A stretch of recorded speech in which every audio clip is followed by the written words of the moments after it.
If you want people to binge watch your channel and feel like they know you personally, you need to show the messy side. You need to tell the stories, but not just any stories. Today, I'm giving you 3 types that will grow your audience and your business. Hey, I'm Robin. I've grown 2 channels over 6 years and use YouTube to build my coaching business. This is day 11 of the 30-day Action Takers YouTube sprint, and you're not behind. Don't worry, I'll share more later. And don't take notes, just click the link below to get all the notes of this and the other videos. Now, stories are important on YouTube because they make you relatable. They also create emotional connection so that your tips stick more, really like getting to like the deep parts of the brain. They build trust faster than facts alone because guess what? People, they can go to AI for that now. They want your experience. And remember, as coaches, sure, people, they want the information, but there is a reason that the fitness industry does not have a 100% success rate. It's not just the information people need. We really are looking for more. We're getting to like all of that stuff beneath the surface, and we need the coaching, the support, the transformation inspo, and the stories for how you and your clients got the results that they want. So we're gonna start strong with a scary yet oh so important story, and that is your origin story. And no, we're not going back to birth generally, but we are going to start where you started. The messy middle, the ups, the downs, the roadblocks, and the miracles, all the way to where you are now. And you can explain why those highs and lows were so important to you and that you are so much stronger for it. No robot can do that. And then you can connect why you do what you do and how you relate to your audience's struggles. No robot knows what it's like to be getting up in the middle of the night and then trying to start your business on the side and then going to work your nursing shift. Meanwhile, I know what that's like, right? So here's what it can look like. When I first started on YouTube, I was an emergency nurse with 3 little kids at home, and I was just so stressed out with everything going on. And I really just wanted to help people, but I wanted to change the way that my life was going. So I started a YouTube channel, but there were so many things that happened. All right, so you can see how that started, and then you can add a few tips in there, right? You're going to stay focused. You can veer off a little bit. You are human. Goodness knows I am like the queen of the tangent, and I work so hard to stay on it. But we want to see that. We want to see those little mistakes and those like hiccups and whatever, but also make sure that you focus on the emotions as you're outlining this story. I wouldn't overly script it, but make sure that you are clear on what sort of like the overall emotion of the story is. Like maybe it's hope or frustration or whatever. The next is the client case study story. And don't worry, I'm gonna get into like an actual like framework of how to structure this in a minute.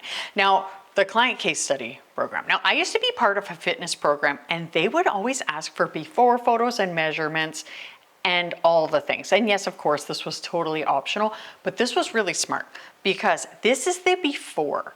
And sure, I'm sure, like I bet they got far less afters, like probably, I'm guessing, but like 30% in the end. But if you already have that before, when you do this type of video, and it doesn't have to be photos, but it can just be sort of where somebody started out, you're able to explain and show your method in action from beginning to end. And once you have that end piece, you know where they started, how they felt in the beginning, and how amazing they feel at the end.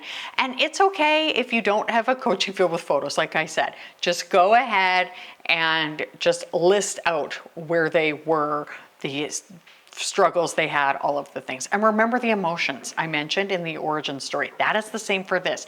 And it builds even more trust because this is somebody else's story.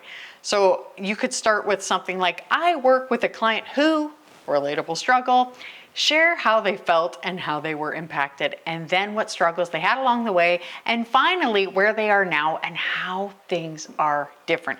The case study, it builds authority because your viewer is thinking, that is exactly how I feel as they listen to the stories and the emotions. And then they're thinking, oh, that could be me as they hear the outcome. Third is the behind the scenes. And that is a super raw and unpolished. Like, show it as realistic as possible. Perfection is not only a myth created by the devil, but it also repels people. It does two things. It feels super inauthentic or fake, and it makes them feel bad about themselves because they're like, well, maybe this is real.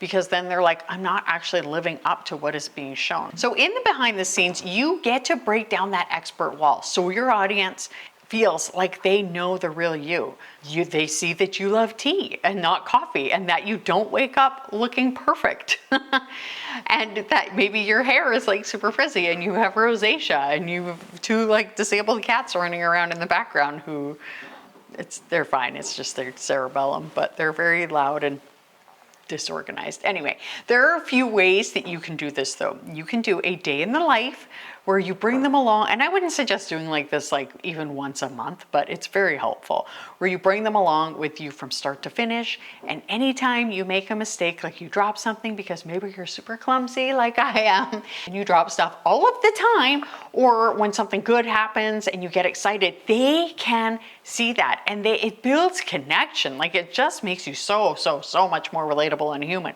But the gold is they can see how you approach your business too, amongst all of these struggles and amongst the wins. So you can show your method and how you bring your clients through it. And no, you don't need to break confidentiality at all. Of course, you can just show sessions of yourself talking, but even just like what you're saying and not actually what your client is saying. And you can share what happens when you create content. Like, last week I recorded a video 3 times because I could not get my lighting right.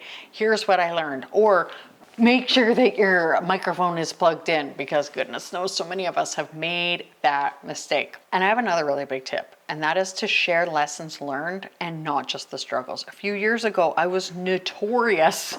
When I first started, I would just film everything so perfectly. I would try, and it took hours to film because I would stop every time I made a mistake, and I would start all over from the very beginning. I also would only show the perfect side of my house. I only showed when it was clean. I wouldn't show, you know, like I would end up doing the dishwasher when the kids should have done it. And then finally later on, I was like, no, I'm leaving it. It's the kids' day, and the people who are watching, they can relate to what it's like having teenagers who don't want to, you know, empty the dishwasher or whatever.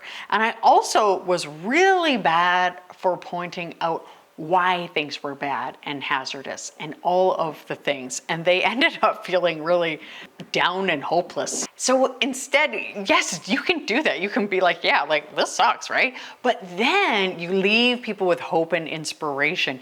People are wanting to see that things are going to get better, and they want to connect with you about it. And remember, people need connection now more than ever. So many of us, we live behind screens, and we want to feel that humanness so much. So give it to them, and they will want to go deeper with you. And you can experiment with longer and shorter, and you can use my script writing guide, which I have below, but I have another quick overview for connection videos. And this is how to do those videos without rambling. So one part can set the scene. Now, the thing about these videos is they don't have to be super short, right? Like, this is a connection video, so people are ready to like sit back for a bit. I don't think they want it to be crazy short or crazy long, but maybe it could be a bit longer than your normal how-to videos. So set the stage, set the scene with the very beginning, like maybe a paragraph-ish or a sentence, whatever, if you're only doing a reel. And then you can expand a little bit. The next section could be, you know, 2 to 3 paragraphs about what the struggle was or the event. And then you can do a couple of sentences with the takeaway, or paragraphs with the takeaway or the lesson, and really focusing on like, what are the emotions going to be? What is the actual takeaway? What were the struggles? And I just happened to create a video all about how to structure your YouTube video without sounding scripted, so you can watch this. And tomorrow we are talking about my batching method, which is so handy. I'm in the middle of a 30-day sprint, and I am filming 10 videos a week. So believe me, I am putting this to use. So make sure you're subscribed for that. I hope something great happens for you today. Thank you so much for watching, and I'll see you next time.